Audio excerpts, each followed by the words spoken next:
Dans la vidéo précédente, Les amours d'une vie, je vous expliquais qu'il y avait, après l'expérience de fusion de la vie intra-utérine, 8 expériences possibles chez l'humain. Les 3 premières sont obligatoires.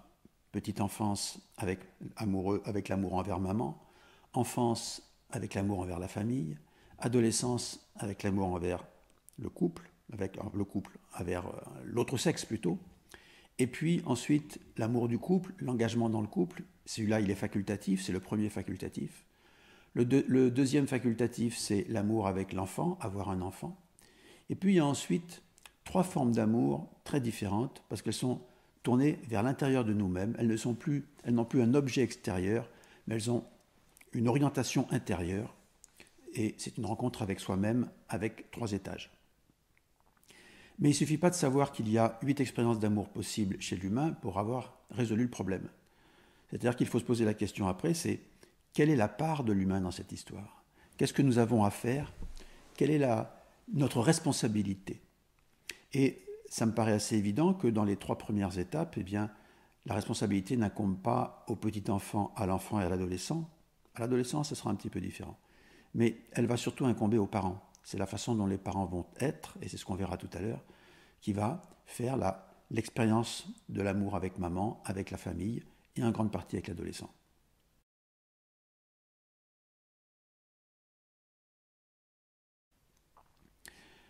Donc, si on parle d'expérience d'amour, eh bien, on parle de quelque chose d'absolument essentiel, c'est qu'il faut donc écouter son cœur, et pas son intelligence. Et que si on continue à écouter son intelligence, on ne peut pas comprendre cette expérience d'amour. Alors je sais, écouter son cœur, ça fait un peu ésotérique, ça fait un peu poétique, ça fait un peu, voilà, pas très scientifique. Mais est-ce que l'amour est scientifique? Bonne question. Je pense que c'est une très bonne question. L'amour est-il scientifique? Est-ce qu'on peut mettre l'amour en équation? Eh bien non. Parce que ce n'est pas une lecture de l'intelligence. L'amour, c'est une lecture du cœur. Et donc il faut savoir comment on prend contact avec son cœur, comment on écoute son cœur, comment on peut mettre en réalité, comment on peut mettre en application, voilà, c'est le mot que je cherchais. Quelquefois je ne trouve pas mes mots. Hein. Comment on peut mettre en application cette phrase de Saint-Exupéry qui disait « On ne voit bien qu'avec le cœur, l'essentiel est invisible pour les yeux ». Ou là aussi, c'est une petite phrase poétique qu'on a lue comme ça avec un petit tressaillement de l'âme, ou alors on se dit « Comment on fait ?» Eh bien, je vais essayer de vous donner les grandes lignes de ce que j'aperçois, de comment on peut faire. Et on va commencer pour ça, non pas avec les premières étapes, petite enfance, enfance, adolescence, non pas avec le couple et les enfants, mais on va commencer avec le moment où vraiment c'est le plus visible, c'est le moment de la crise de la quarantaine. C'est-à-dire qu'au moment de la crise de la quarantaine, il y a quelque chose de très important qui s'est fait, c'est un certain degré de réussite extérieure à travers le métier, à travers le couple, à travers avoir des enfants, à travers la vie sociale, et qu'il y a une certaine satisfaction d'avoir réussi dans la vie. Et il y a par contre une autre insatisfaction, cette fois, c'est le sentiment profond de ne pas avoir réussi sa vie, que quelque chose nous manque, alors que extérieurement on a à peu près ce qu'il nous faut, quelque chose intérieurement nous manque. Et cette chose est extrêmement importante à considérer parce qu'elle va ouvrir aux 3 autres dimensions d'amour totalement libres. Et ce qui va se passer à ce moment-là, ce qui devrait se passer, ce qui est attendu de l'humain, c'est que puisque c'est quelque chose qui est à l'intérieur de lui, il faut qu'il se retourne vers l'intérieur. Et que cette fois-ci, pour se retourner vers l'intérieur et se rencontrer, il n'a qu'une solution, c'est le faire depuis le cœur et non pas depuis l'intelligence. Alors comment on s'y prend concrètement? Eh bien on se retourne vers soi et il faut une première circonstance pour que ce soit possible, que toutes les personnes qui parlent de ce sujet disent d'ailleurs, c'est il faut d'abord des temps de silence et des temps d'une certaine immobilité. On ne peut pas entendre son cœur si on passe son temps à courir, si on passe son temps à travailler, si on passe son temps à s'agiter, si on passe son temps devant les écrans, à se saouler l'esprit au lieu d'écouter ce qu'il y a au fond de notre cœur. Et donc il faut des temps de silence, des temps d'immobilité, chacun sa forme, mais cette chose est première pour entendre son cœur.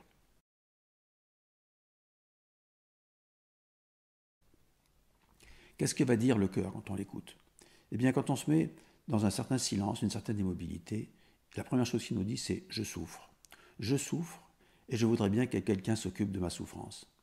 Et nous avons, nous en tant qu'adultes, un certain mépris pour ces douleurs d'enfants qui sommeillent en nous et qui nous font souffrir aujourd'hui. Mais si on écoute ces douleurs, si on commence à s'y intéresser, on va s'apercevoir d'une chose extrêmement importante aussi. C'est vrai que je dis souvent extrêmement important, comme quoi tout est important. Bon, un tic de langage. Mais quand même, c'est important. Donc je disais, retrouvons mes esprits, je disais que la première chose qu'on va apercevoir, donc, ce sont nos douleurs. Et on va, si on observe bien nos pensées et notre corps, se rendre compte que ces pensées douloureuses produisent des douleurs dans le corps, des tensions dans le corps. C'est pas pour rien qu'on a l'estomac noué, c'est pas pour rien qu'on a mal à la tête, c'est pas pour rien qu'on a mal au dos, et que nos pensées et notre corps fonctionnent ensemble et que l'un interfère sur l'autre et vice-versa. Et donc, on va se rendre compte d'une chose, c'est que petit à petit, si nous trouvons le moyen d'apaiser nos douleurs intérieures, psychiques, eh bien notre corps va se détendre, notre corps va aller mieux. Et donc, l'hygiène, la nouvelle hygiène du corps, elle passe par l'hygiène du psychisme. Parce que s'économiser en douleur, soigner nos douleurs, va produire un apaisement au niveau du corps. Et cette chose va être essentielle parce que c'est une mise en paix avec soi-même, avec son passé et les acteurs de son passé. C'est une réconciliation. C'est ce que Boris Cyrulnik appelle la résilience. Et la résilience fait de nous un premier être amoureux. Cette première paix que nous faisons avec nous-mêmes, cette première paix que nous faisons avec notre passé, c'est une première dimension d'amour intérieur essentielle pour rencontrer les suivantes.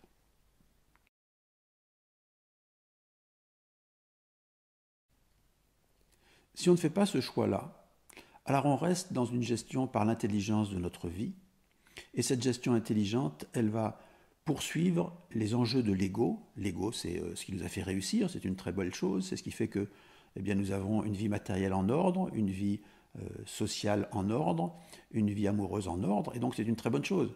Sauf que si l'ego a été moteur tout un temps de notre vie, il y a un moment où il ne suffit plus. Il y a un moment où ce n'est pas lui qui nous fera trouver comment réussir notre vie.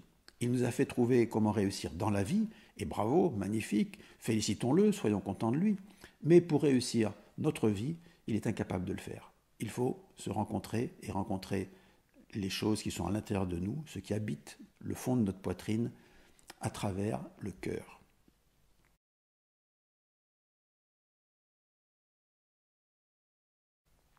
Si nous avons pris cette option, cette optique, ce choix, ce courage d'aller voir à l'intérieur de nous-mêmes, en fait, je vous l'ai présenté à partir de la crise de la quarantaine, mais ça commence avant, ça commence dans le couple, ça commence dans une certaine tendresse du couple qui va produire, comme je disais dans la vidéo précédente, je crois, qui va produire une entraide pour réussir, une entraide autour de l'enfant, et cette entraide, elle va non pas s'appuyer sur nos douleurs, mais sur le plaisir d'être ensemble, sur la tendresse que nous avons l'un pour l'autre, la tendresse que nous avons pour nos faiblesses, et ça c'est peut-être la première vraie dimension d'amour, c'est ne plus aimer l'autre simplement pour ses qualités, pour ce qu'il a de merveilleux, mais aussi pour ses faiblesses, parce qu'on s'aperçoit que derrière ces faiblesses, eh bien, il y a un être qui souffre. Que nous souffrons, derrière nos faiblesses, il y a des souffrances, et que derrière la faiblesse de ceux que nous aimons, il y a aussi des souffrances. Et apercevoir derrière le mirage des accrochages humains et des agacements humains, la douleur de l'humain, c'est ça, rentrer en contact avec l'humain par le cœur. Cette chose aurait dû ou doit commencer. C'est le courage que doit avoir le couple de commencer par cette première dimension qui va préparer la suivante, celle de la crise de la quarantaine que je vous ai mieux décrit. Au-delà de cette dimension de se rencontrer soi-même, eh bien, il y a du coup une dimension d'amour nouvelle qui arrive et qui va profiter aux enfants, puisque c'est l'époque où nous allons avoir nos enfants. Et comme je vous le disais tout à l'heure par rapport aux étapes précédentes, petite enfance, enfance, adolescence, c'est évident que si les parents éduquent les enfants dans ces étapes-là à partir de l'intelligence, ils ne vont pas produire des êtres de cœur, puisque ce que les enfants attendent, parce qu'eux ils sont là-dedans, c'est le cœur. Ils attendent l'amour, pas les explications. Ils attendent ce que nous sommes en vérité face à ces dimensions d'amour, pas ce que nous disons, mais ce que nous sommes, ce que nous faisons. Et que donc, le petit enfant, l'enfant, l'adolescent, il a une vie d'amoureuse à travers ces trois expériences qui est liée à ce que vivent les parents. Et que donc, si on veut accompagner ses enfants, il faut soi-même être dans une dimension d'amour qui grandit, comme j'ai essayé de vous le décrire.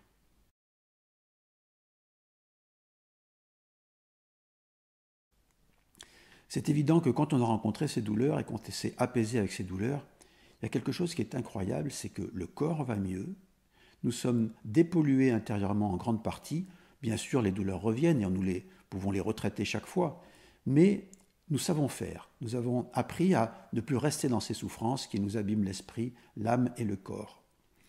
Et que naturellement, il y a un espace libre qui va se créer. Et c'est comme si tout d'un coup nous posions un autre regard sur le monde. Comme si tout d'un coup le monde nous apparaissait sous un autre jour, sous un autre éclairage.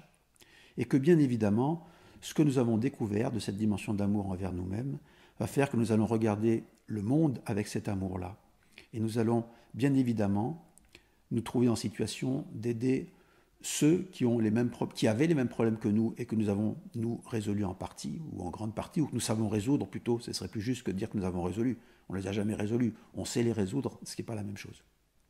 Et donc, très naturellement, les êtres qui souffrent et qui voient que finalement, nous, on vit un certain nombre de situations qu'on sait dépasser, qu'on sait franchir, alors ils vont venir se rapprocher, ils vont venir essayer de voir quelles solutions nous détenons peut-être un peu qui pourraient les aider. Et donc, il y a naturellement autour de nous des êtres qui vont venir et bénéficier peut-être de l'expérience que nous avons faite grâce aux êtres précédents qui nous ont montré la route. Et puis la dernière dimension, comme je le disais dans la vidéo précédente, c'est que après avoir aidé un certain nombre de personnes qui étaient proches de nous, qui étaient proches de nos propres douleurs à nous, nous avons appris à franchir, eh bien nous allons avoir envie d'aimer encore plus loin, encore plus large, et d'aimer dans le quotidien tous ceux qui se présentent. Et ce sera donc la dernière dimension que j'appelle un amour plus universel. Pour résumer, ce que j'ai essayé de montrer dans cette vidéo, c'est qu'on ne pouvait pas gérer ces dimensions par l'intelligence. Elles devaient passer par le cœur, par l'ouverture du cœur, et que cette ouverture du cœur, elle nécessite un certain nombre de paramètres, comme un certain silence et une certaine immobilité. Combien de temps de silence avons-nous par jour, par semaine, par mois? Combien d'attention avons-nous à nos douleurs? Combien d'attention avons-nous avec ce qui monte à l'intérieur de nous? Est-ce que nous en tenons compte ou est-ce que notre intelligence le balaye? Toutes ces questions sont essentielles. Et une question qui va être aussi essentielle, c'est comment je m'y prends pour rencontrer mes douleurs? Comment je m'y prends pour soigner mes douleurs?